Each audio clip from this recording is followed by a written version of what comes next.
मित्रों नमस्कार, मैं हूं प्रदीप कुमार। आप देख रहे हैं पॉलिटिकल आइडिया। पॉलिटिकल आइडिया के आज के इस अंक में दोस्तों बात करेंगे तमिलनाडु की। चूंकि इसलिए कि विधानसभा चुनाव के परिणाम आने के बाद अगर हम भारतीय जनता पार्टी की दृष्टि से देखें तो तमिलनाडु एकमात्र राज्य है दोस्तों जहां भारतीय जनता पार्टी का नुकसान हुआ। इसके अलावा अन्य चारों राज्यों में भारतीय जनता पार्टी का नुकसान नहीं हुआ, बल्कि भारतीय जनता पार्टी का लाभ हुआ। चाहे वो असम हो, चाहे वो पश्चिम बंगाल हो, चाहे वो केरल हो, चाहे वो पुडुचेरी हो, भारतीय जनता पार्टी सरकार बचाने में कामयाब रही। पुडुचेरी में, केरल में जहां एक भी विधायक नहीं था, 3 विधानसभा सीटों पर भारतीय जनता पार्टी चुनाव जीतने में सफल रही। असम में भारतीय जनता पार्टी 60 से 80 का आंकड़ा पार करने में सफल रही। वहीं पश्चिम बंगाल में भी भारतीय जनता पार्टी सरकार ही नहीं बना रही है, बल्कि 2/3 बहुमत से सरकार बना रही है। केवल तमिलनाडु एक ऐसा राज्य बनकर उभरा दोस्तों जहां भारतीय जनता पार्टी ने अपना सब कुछ खो दिया। कौन जिम्मेवार है इसके लिए? क्या पीयूष गोयल इसके लिए जिम्मेवार नहीं है? क्योंकि पीयूष गोयल भारतीय जनता पार्टी के प्रभारी हैं। पीयूष गोयल ही लगातार सीटों का चयन करते रहे। पलानीसामी पीयूष गोयल के बीच बातचीत में यह तय हुआ कि भारतीय जनता पार्टी कौन सी 27 विधानसभा सीटें तमिलनाडु में लड़ेगी। भारतीय जनता पार्टी को वो विधानसभा सीट लड़ने के लिए नहीं मिली दोस्तों जहां से पिछली बार वानथी श्रीनिवासन ने कमल हसन को हराया था। भारतीय जनता पार्टी को वो सीट लड़ने के लिए नहीं मिली तिरुनेलवेली का, जहां से पिछली बार भारतीय जनता पार्टी के प्रदेश अध्यक्ष नायनार नागेंद्रन चुनाव जीतने में सफल रहे थे।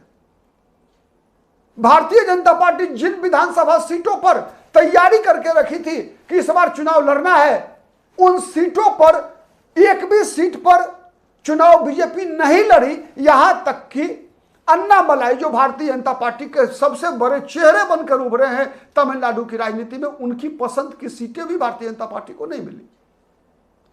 भारतीय जनता पार्टी मानकर चल रही थी कि कन्याकुमारी, कोयंबटूर, मदुरई, चेन्नई, आप अनुमान लगाइए मित्रों कि केवल चेन्नई में एक विधानसभा सीट माइलापुर भारतीय जनता पार्टी को लड़ने के लिए मिलता है। और वो विधानसभा सीटें जहां पर कि द्रविड़ मुनेत्र कड़गम काफी मजबूत रही है। द्रविड़ मुनेत्र कड़गम पारंपरिक रूप से मजबूत थी। वो इलाका जहां पर कि ईसाई और मुसलमानों की संख्या भारतीय माने इस प्रकार की है जिससे कि भारतीय जनता पार्टी के लिए जीत सीट निकालना मुश्किल है। 27 सीटों में मित्रों 19 सीटें ऐसी थी जो भारतीय जनता पार्टी लड़ना नहीं चाहती थी, लेकिन भारतीय जनता पार्टी को लड़ना पड़ा। कौन जिम्मेवार है इसके लिए? क्या पीयूष गोयल जिम्मेवार नहीं है इसके लिए? भारतीय जनता पार्टी के प्रभारी थे तमिलनाडु में बैठकर रणनीति बनाते रहे और उनकी रणनीति बनाते रहे। उनके आंख के सामने अन्नामलाई को किनारे लगाया जाता रहा। भारतीय जनता पार्टी की जीतने लायक सीटें भारतीय जनता पार्टी से छीनी जाती रही। भारतीय जनता पार्टी के उम्मीदवार जिन नेताओं को अपने क्षेत्र में लगाने की बात कर रहे थे उसका लाभ उनको नहीं मिला। तो ऐसे कई चीजें घटी दोस्तों विगत साल भर के अंदर, जब से 2025 अप्रैल 2025 में जब से यह तय हुआ कि भारतीय जनता पार्टी अब पलानीसामी को लगभग मुख्यमंत्री का चेहरा बनाकर ही चुनाव लड़ेगी, तब से जितने भी फैसले लिए गए हैं तमिलनाडु की राजनीति में आप देख लीजिए, अधिकतर फैसले भारतीय जनता पार्टी पर उल्टा पड़ा। चाहे प्रदेश अध्यक्ष पद से इस्तीफा दिलवाने का मामला हो, जब जिसी दिन अन्नामलाई ने इस्तीफा दिया तमिलनाडु में दोस्तों, भारतीय जनता पार्टी से नए जुड़े जितने भी लोग थे वो सब के सब निराश हो गए। ये नए जुड़ने वाले लोग कौन थे? ये नए जुड़ने वाले लोग वो थे दोस्तों जो युवा थे, जो एक करिश्माई छवि अन्नामलाई में जिनको दिखता है, जिनको लगता है कि तमिलनाडु की राजनीति को न डीएमके न एआईएडीएमके दोनों में से कोई बदल पाने में सक्षम नहीं है। और ऐसे ही मतदाताओं के समर्थन का लाभ किसको मिला? टीवीके को मिला, विजय को मिला, युवाओं का लाभ मिला है। और ये सब जो संघर्ष की एक श्रृंखला खड़ी की थी तमिलनाडु में अन्नामलाई ने अपनी पदयात्रा के माध्यम से, उसका लाभ टी विजय उठा ले गए, लेकिन बीजेपी को नहीं मिल सका। क्यों नहीं मिल सका? इसलिए कि बीजेपी का चेहरा कौन था? बीजेपी का चेहरा था पलानीसामी। मित्रों याद कीजिए 1980 का लोकसभा चुनाव, 1980 के लोकसभा चुनाव में कांग्रेस पार्टी को भारी जीत मिली थी, तमिलनाडु में भी जीत मिली थी। उसके बाद तुरंत विधानसभा का चुनाव हुआ दोस्तों। लेकिन विधानसभा चुनाव में क्या हुआ था, मैं दो उदाहरण दे रहा हूं दोस्तों, तो आप बेहतर समझ पाएंगे कि पीयूष गोयल ने कहां गलती कर दी और कितना बड़ा ब्लंडर किया जिस कारण से भारतीय जनता पार्टी को तमिलनाडु की राजनीति में मुंह की खानी पड़ी है। तो पहला उदाहरण है 1980 का इंदिरा गांधी का। 1980 के लोकसभा चुनाव में आप चेक कर लिए, 1980 के लोकसभा चुनाव में इंदिरा गांधी और द्रविड़ मुनेत्र कड़गम का गठबंधन था।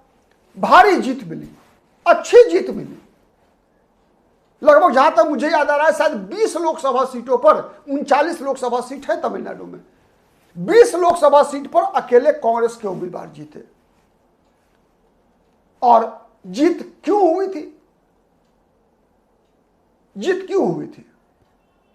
इसलिए जीत हुई थी लोकसभा चुनाव में क्योंकि उससे पहले 1977 का जो लोकसभा चुनाव हुआ था दोस्तों, जब कांग्रेस पार्टी एमजी रामचंद्रन की पार्टी एआईएडीएमके के साथ मिलकर लोकसभा चुनाव लड़ी थी और लोकसभा चुनाव जीतने के बाद एमजी रामचंद्रन ने दिल्ली में जनता पार्टी की सरकार को समर्थन दे दिया था। ठीक है, तो तमिलनाडु की जनता नाराज थी, बदला लेना चाहती थी एमजी रामचंद्रन से। एमजी रामचंद्रन से बदला लेने के लिए कांग्रेस को जिताया और चूंकि कांग्रेस के साथ गठबंधन में डीएमके थी तो डीएमके को भी उसका फायदा मिला। लेकिन जब उसके बाद विधानसभा चुनाव हुआ, इंदिरा गांधी प्रधानमंत्री बन गई, तो इंदिरा गांधी प्रधानमंत्री बनी तो एमजी रामचंद्रन की सरकार को बर्खास्त कर दिया। एमजी रामचंद्रन की सरकार एम करुणानिधि के कहने पर बर्खास्त कर दी गई, तो करुणानिधि के खिलाफ जबरदस्त आक्रोश था, जबरदस्त नाराज थी तमिलनाडु की जनता। लेकिन इंदिरा गांधी ने वही गलती कर दी कि तमिलनाडु में एम करुणानिधि को मुख्यमंत्री का चेहरा बनाकर चुनाव लड़ लिया। विधानसभा चुनाव में उल्टा सब का सब सीट, जितना भी फायदा मिला था लोकसभा चुनाव में, सब नुकसान, ब्लंडर, सब खत्म। बुरी तरीके से हार गई इंदिरा गांधी की पार्टी, कांग्रेस पार्टी और द्रविड़ मुनेत्र कड़गम दोनों। फिर से जबरदस्त बहुमत से एमजी रामचंद्रन की वापसी हुई सरकार में। दूसरा उदाहरण बता रहा हूं दोस्तों, दूसरा उदाहरण 2016 में केरल में सरकार बनी एलडीएफ की। उसके बाद 2019 में राहुल गांधी गए चुनाव लड़ने के लिए लोकसभा का, वायनाड से लोकसभा का चुनाव, राहुल गांधी जीते। लोकसभा चुनाव में 20 में 18 सीटों पर कांग्रेस और यूडीएफ के उम्मीदवार चुनाव जीतने में सफल रहे। कांग्रेस को लगा कि हम लोकसभा चुनाव जीत गए, विधानसभा भी जीत जाएंगे आराम से। विधानसभा लोकसभा जीते, सफाया हो गया 19 के लोकसभा चुनाव में सीपीएम का। और लोगों को लगा कि चूंकि केरल में हर 5 साल पर सरकार बदलने का रिवाज था, कभी कोई लेफ्ट फ्रंट की सरकार, कभी कोई भी लेफ्ट फ्रंट की सरकार 5 साल का कार्यकाल पूरा करने के बाद दोबारा चुनाव जीती नहीं थी। तो राहुल गांधी निश्चिंत थे, कांग्रेस निश्चिंत थी कि हम कुछ भी करें चुनाव हारेंगे नहीं, जीतेंगे ही जीतेंगे। जब विधानसभा चुनाव का परिणाम आया तो लोकसभा चुनाव जीतने वाली कांग्रेस पार्टी विधानसभा चुनाव में औंधे मुंह गिर गई। फिर से रिकॉर्ड बना दिया पिनराई विजयन ने, दोबारा चुनाव जीतने में सफल रहे।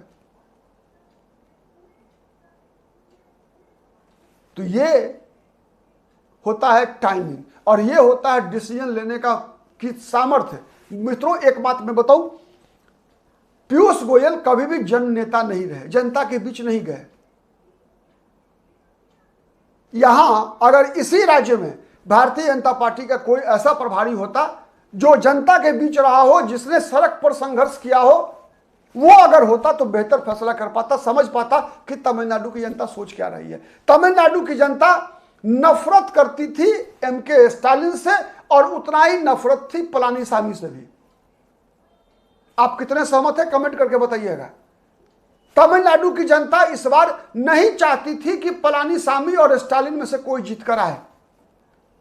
तमिलनाडु को आवश्यकता था तीसरे विकल्प का, और वो विकल्प विजय से पहले अन्नामलाई में दिखा था।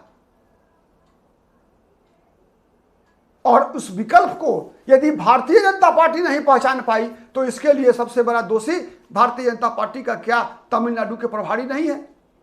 क्या उसका कारण यह नहीं है कि पीयूष गोयल भी वेद प्रकाश गोयल के पुत्र हैं, जमीन पर संघर्ष नहीं किया है? अमित शाह की तरह, भूपेंद्र यादव की तरह, धर्मेंद्र प्रधान की तरह, सुनील बंसल की तरह सड़क पर अगर संघर्ष किए होते, सड़क पर अगर जिंदाबाद और मुर्दाबाद किया होता, सड़क पर रोड जाम पुतला दहन किया होता धर्मेंद्र प्रधान की तरह। धर्मेंद्र प्रधान भी बड़े नेता के पुत्र थे, मैं याद दिलाऊंगा आपको, धर्मेंद्र प्रधान भी बड़े नेता के पुत्र थे। उनके पिता देवेंद्र प्रधान भाजपा के सांसद थे, मंत्री रहे थे, लेकिन धर्मेंद्र प्रधान ने सड़क पर संघर्ष किया है, सड़क पर आंदोलन किया है। लेकिन पीयूष गोयल एक बड़े बिजनेसमैन, भारतीय जनता पार्टी के लगातार लंबे समय तक कोषाध्यक्ष रहे वेद प्रकाश गोयल के पुत्र हैं। कभी जिंदाबाद मुर्दाबाद नहीं किया है दोस्तों रोड पर, इसीलिए ड्राइंग रूम पॉलिटिक्स करने के लिए जाने जाते हैं ये गोयल साहब, और उसी का नुकसान भारतीय जनता पार्टी को हुआ है।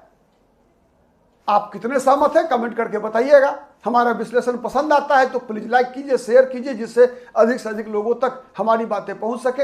अब तक यदि पॉलिटिकल आइडिया को सब्सक्राइब नहीं किया है तो प्लीज सब्सक्राइब कीजिए। आज के लिए इतना ही, फिर मुलाकात होगी किसी अन्य मुद्दे पर, तब तक के लिए नमस्कार।